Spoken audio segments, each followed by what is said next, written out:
Okay, Mike Kozak, Backsore Fitness Blog. We're going to take today to show you how we assess proper squat depth for athletes that start coming into training with us, whether they're brand new clients or people I've trained for a while that I haven't seen in a while. Because the squat's a very, very important exercise in terms of developing lower body strength, but it's also one that if you do bad reps with heavy weight, you're risking a lot of injury to the lower back. Okay, and a lot of kids that I see come in, they either squat with too much knee push forward or way too much flexion in the lower back.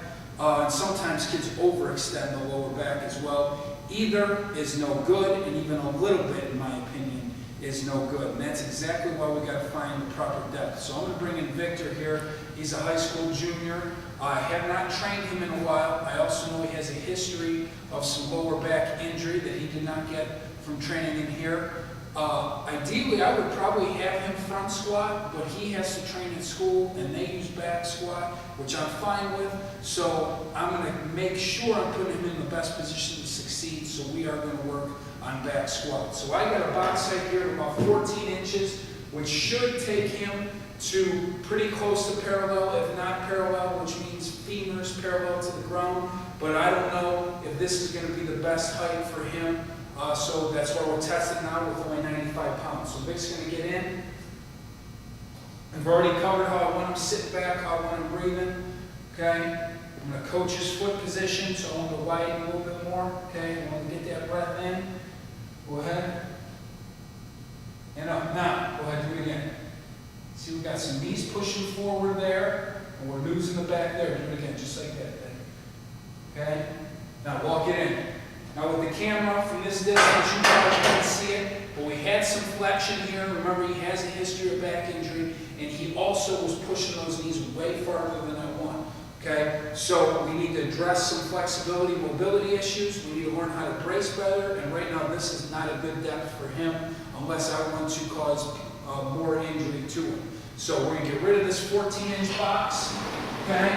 We're going to slide a 16-inch box in. 2 inches higher is going to make a lot of difference.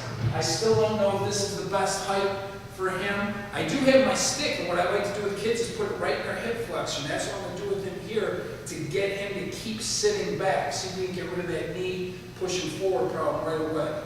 Okay, so he's back under. Spreads his feet. Deep breath in. And I'm pulling him back. Now a little more control. Okay. Deep breath, sit back, sit back. And up, one more. And walk it in. Okay, now, that was pretty good, but in my opinion wasn't really good. He sat back, but we still lost this just a tiny bit. Enough that with the kid, there's a history of injury. I'm going to raise the box 1 inch, and I know within 2 or 3 weeks of practice on squatting, we're going to be able to get rid of this plate, go to the 16-inch box, probably in maybe a month or two before we start working on going really heavy. We might even go down to about a 15-inch marker. It's just one of those things that we've got to constantly assess as the program goes on. So he's going to get back in, okay? Unrack the bar, back to that same foot position. Okay, now let's sit back just like we did. Deep breath. Sit, sit, sit. And up. Good. Deep breath. Hold that breath when his butt touches that box. Be strong in there. Just deep breath. Sit, sit, sit. Walk it in. Okay?